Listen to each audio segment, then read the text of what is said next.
Good morning, everyone. I'm Kimberly Craig, the President and CEO of the Monterey County Business Council. Thank you for joining us today. We are pleased to partner with the Small Business Development Center, also known as SBDC, to offer these time-sensitive topics to you via webinar every Friday. The Monterey County Business Council is a membership-based organization that works together with private business, the public sector, and nonprofit organizations. We are always looking to expand our network, so if you think we're doing good work here, we'd love to have you as a member. You can find our membership application on our website, which is mcbc.biz. Additionally, our partners at the SBDC provide no-cost one-on-one business consulting, workshops, and webinars to businesses in Monterey and San Benito counties who register for their services at calcoastalsbdc.com. We're in our 11th week of our commitment to regularly communicating with you in the business community. When you registered, you gave us your email address. We will have more of these free webinars over the next couple of weeks, and we'll let you know of upcoming discussions on small business opportunities and timely updates that affect you.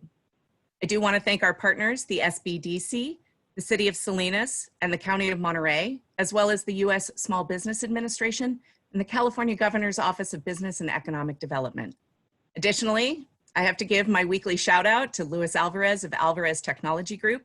The team over there is producing the webinar today. I do want to encourage you to ask as many questions as you want. There's a Q&A feature at the bottom of your screen where you can ask those questions. We're also recording this webinar, and we'll send you a link with the recording so you can review today's class. We will also send out the contact information for our speakers today. With that, I'd like to go over the agenda.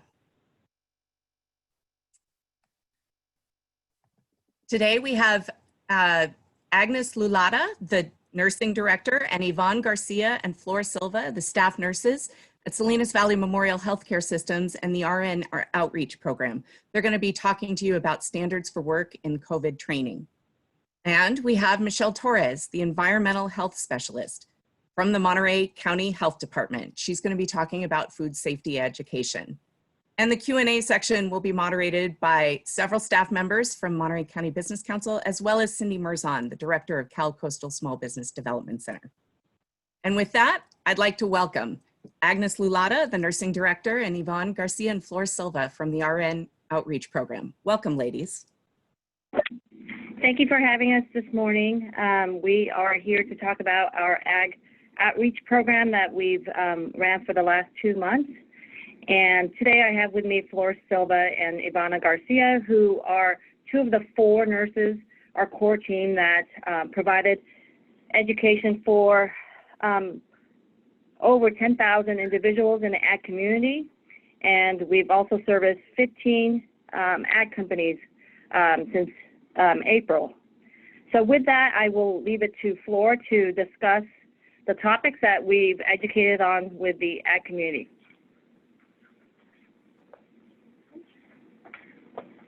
Hi, good morning, everyone.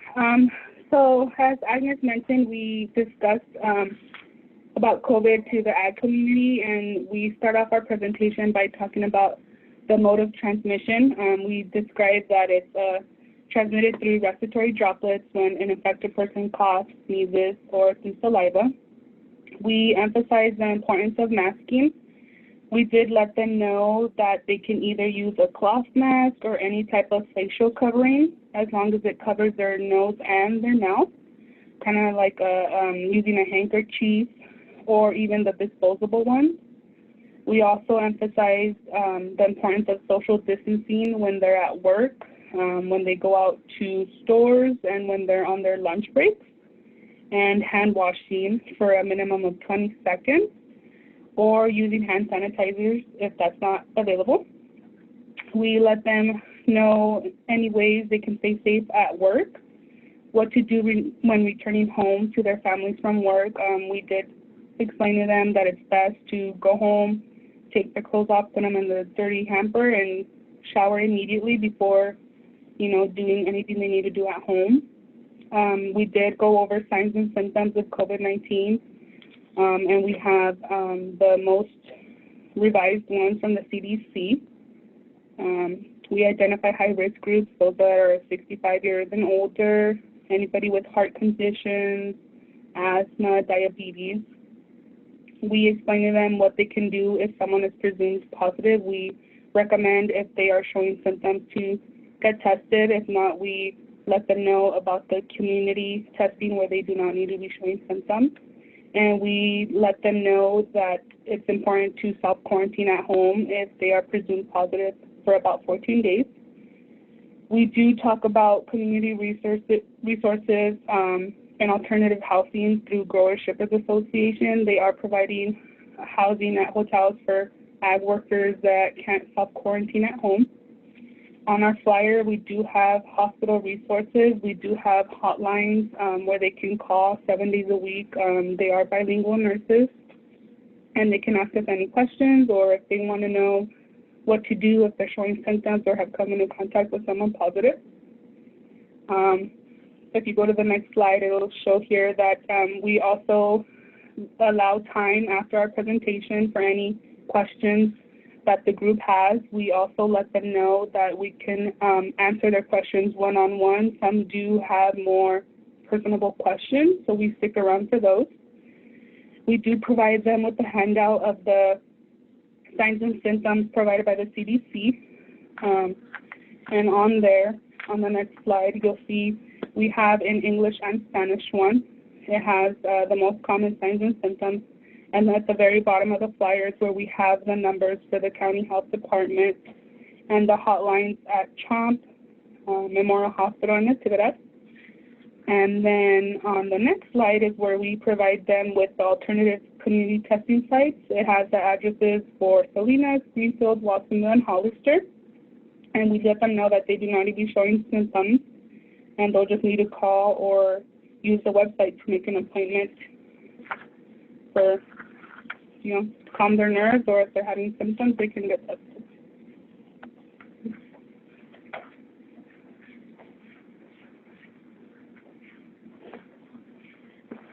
Hello, everybody. My name is Ivana. I'm going to be covering the next couple of slides in regards to businesses. And so on the next slide, we have here, according to the CDC, there are some guidelines and recommendations that they implement.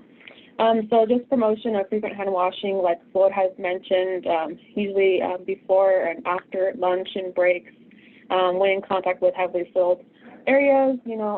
If they don't have any soap and water available, using sanitizers that contain at least 60% alcohol, as well as masking guidelines. It is recommended by the CDC. It could be anything from a disposable mask, a cloth mask, any facial covering that covers the nose and the mouth at all times when in contact with other people. They may take it off on their lunch and their breaks, as long as they're maintaining a safe distance with others as well.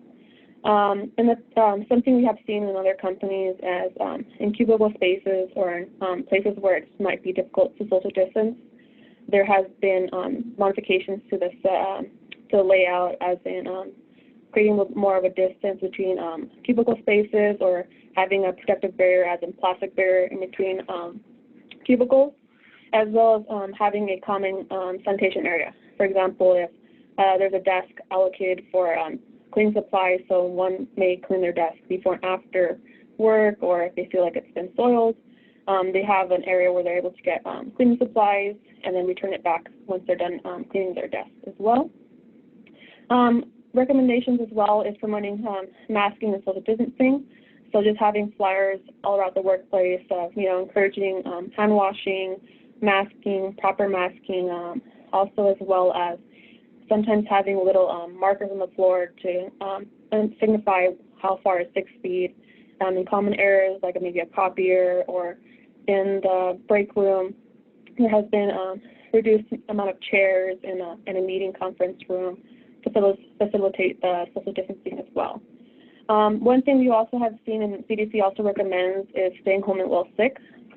So we have people who often feel ill, and they feel like it's nothing serious, or they feel like it might be a common cold, and just kind of the employer encouraging us to stay home well and sick, just to make sure if it is COVID, it's not being spread in the workplace, as well as reporting if someone in the household is sick. We have had, from experience, we have seen that they've had kids or family members in the home that were sick, and they still come to work, and just making sure that if anyone else in the home is sick, just to let them know and and it's better to stay home for a couple of days to see how they feel, and hopefully not exposing to their workplace as well. The CDC also recommends daily cleaning and disinfection of common areas, such as keyboards, telephones, cell phones, hotspot areas such as copiers, mouses, keyboards, like I said, and making sure they'll stay clean at all times, because they could be possibly a method where mode of transmission as well. Another thing as well is daily screening of employees. There are some companies that we've had, they have a questionnaire with employees, common questions like any cough, fever, shortness of breath in the past couple of days, any direct contact with anyone who had COVID.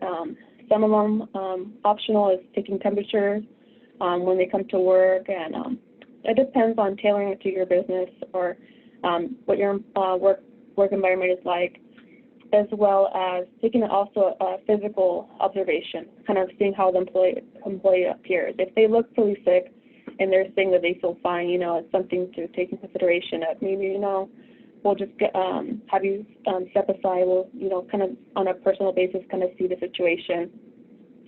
And also encouraging, if you have a workplace where there's windows, opening up the windows is great for ventilation to promote clean air, and opening doors whenever possible, just to facilitate a lot of air circulation in the office as well. If you have a workplace where there are customers, just kind of, if you have a greeter in the front of the workplace, facilitating customer traffic, making sure there's not a lot of traffic at one point, and making sure there's safe distancing is also being able to be taken care of as well.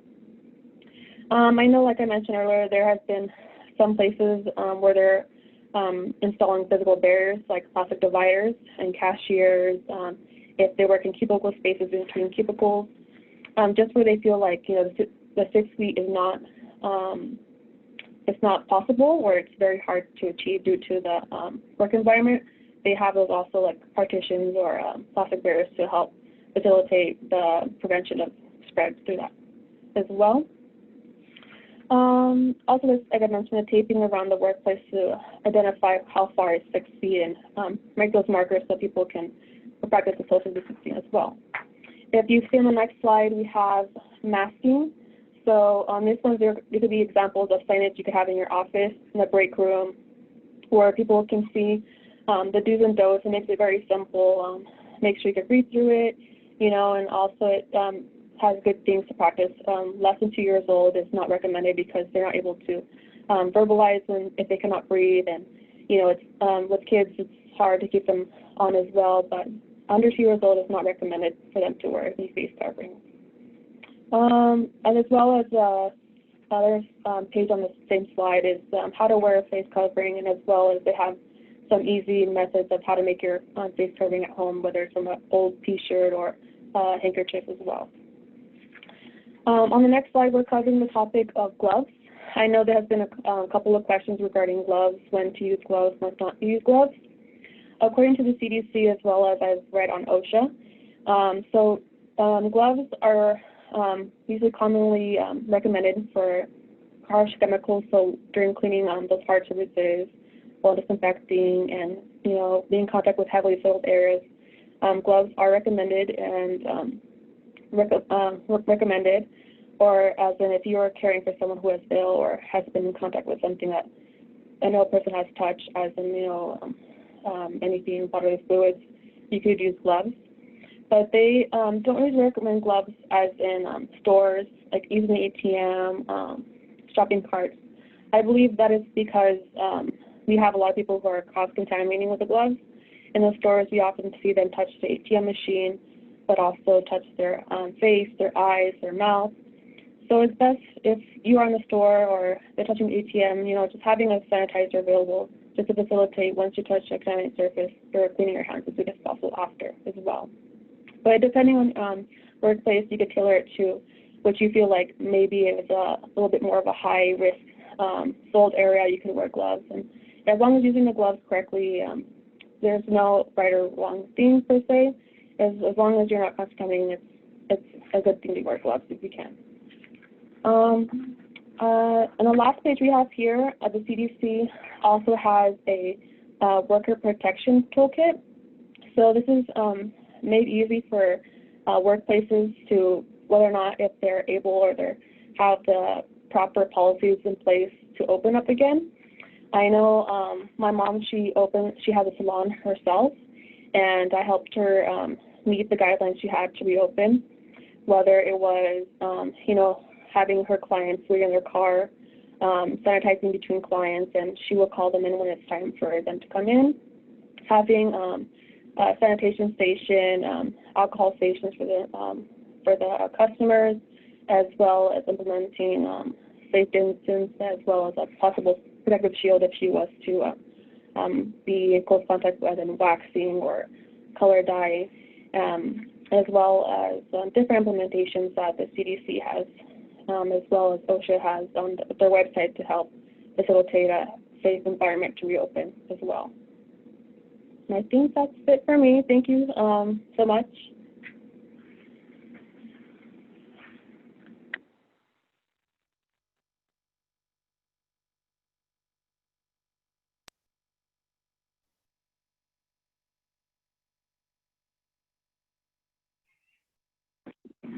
We're happy to answer any questions at the end, or if there's time now. We'll go ahead and answer questions at the end, if that's okay with you. That's fine. Excellent. Certainly. Okay, well, thank you so much, ladies. Very much appreciate the information that you've provided. Next up, I'd like to introduce Michelle Torres, the Environmental Health Specialist for the Monterey County Health Department. She's going to be going over food safety education. Welcome, Michelle. Hi, everyone. Good morning. My name is Michelle, and I am with the Environmental Health Bureau. Today, I'm going to be covering some of the dining protocols that we currently have in place. Some of your food facility operators may have seen me or some of the other inspectors at your food facility recently to educate you and your employees on the new food safety protocols during COVID. In the last couple of weeks, we have conducted at least 400 inspections throughout the county. Whether you're already currently open or considering opening in the near future for dine-in, this information will be beneficial for all food facility owners during this time. As previously mentioned, we are already performing outreach inspections. However, enforcement inspections are also being done whenever imminent issues are present. For example, any presence of pests like cockroaches, rats, or any other vector. Issues also include sewage spills or lack of hot water at the facilities. So during these inspections, we are looking for the following. We are ensuring employers are protecting themselves and their customers by implementing healthy hygiene practices. This includes strict hand washing practices, wearing single-use gloves while working with ready-to-eat foods, and ensuring employees are properly washing their hands prior to putting on gloves. This also includes employers wearing a face covering that properly covers both their mouth and the nose at all times. And I'm sure we all don't need much of a reminder of the sanitization protocol, but just for good measure, proper sanitization methods are iodine, chlorine, quaternary ammonium, and hot water. The hot water must be at a minimum of 171 degrees Fahrenheit, and this should be, the item should be submerged for at least 30 seconds. And the chlorine sanitizer can be used at a 3-compartment sink or at a dishwasher. But do keep in mind that these sanitizers are to be used for food preparation equipment, food utensils, or countertops. Now with the COVID-19, we are taking extra precautions to ensure public safety through proper disinfection practices. Keep in mind this isn't only targeting food facilities, but all facilities with public access. Disinfection is a bit different than sanitization, as it is the complete destruction of pathogens and other types of microorganisms. So we want to make sure that the following high-touch areas are frequently disinfected in a food facility. These areas may include, but are not limited to, restrooms, light switches, ATM pin pads, door handles, and pens where they're signing for their debit card transaction. We are also making sure that those food facilities that are currently open for dine-in are suspending the use of shared food items like condiment bottles, the salt shakers, pepper shakers, ketchup, mustard, all those bottles must be suspended or sanitized after every use. These facilities also should practice using single-use paper towels to disinfect tables instead of the wet rag approach. If using the wet rag, then you have to make sure that it's used only for one table, and then again using a new rag. Another area where that we highlight during our inspections is the enforcement of social distancing. Currently, we are unaware of any data that suggests that COVID can be transmitted through the ingestion of food. However, person-to-person transmission is a primary transmission method. So we are highly enforcing social distancing during our inspections. Also, social distancing guidelines that we have shared with many of the food facilities state that both outdoor and indoor dining areas must maintain a 6-foot distance between tables. We have gotten questions in the past where food facility operators may think that the social distancing does not need to be enforced in outdoor dining, but it has to be applied to both indoor and outdoors. So those food facilities that do not have existing outside seating, we are recommending or ensuring that the food facility obtains approval from local building and code enforcement agencies. Excuse me. As a reminder, we want to make sure that both employees and customers are still maintaining a 6-foot distance, even if, unfortunately, you have to limit the number of customers in the facility at one time. This can be encouraged by adding markings onto your floors, signifying the 6-foot distance. And just a reminder, these guidelines that I have mentioned are available on the Monterey County website in both English and Spanish. Please be sure that we want to make sure that your food facility is following all guidelines that are being implemented during COVID. I also want to mention that if multiple complaints are received due to not following guidelines, first of all, we do education. We do follow-ups if we receive any complaints from the public, for example, employees not wearing their mask or the food facility not following social distancing. We go out there, we do follow-ups, and if we continuously keep getting the same complaint for the same food facility, we unfortunately refer them to the Salinas Police Department and the Sheriff's Department for further enforcement. Lastly, I want to mention something that is not specifically food related, but related overall to public health. New guidance for several business sectors is being issued as of today, June 12th. This includes bars, gyms, and fitness centers, including pools. Also on the Monterey County website, the health department has placed the pool opening a guideline and social distancing educational resources for pools. I remember the nurses did mention the COVID hotline phone number, but I would like to just mention it. And this is, we provide this phone number to any customer that would like to obtain more information on the guidelines or any other COVID questions that they may have. And the number is 769-8700 or 755-4521. Thank you so much for listening. Again, my name is Michelle, and I am available for questions, concerns that may arise, I believe, later throughout the presentation. So thank you. Thank you, Michelle. Really appreciate your time and effort today. With that, we will I'm going to give just a quick moment. If anybody has any questions, please fill out the Q&A section down at the bottom. And in that same vein, I will go ahead and give our thanks to our partners, the City of Salinas, the County of Monterey, the Small Business Development Center, and again, my many thanks to Luis Alvarez of Alvarez Technology Group. I also want to thank our speakers today, the Salinas Valley Memorial Healthcare Systems RN Outreach Program, Agnes Lulata, the Environmental Health Specialist over at the Monterey County Health Department. And just as a final reminder, we're also recording this webinar, and we'll send you a link with the recording so you can review today's program.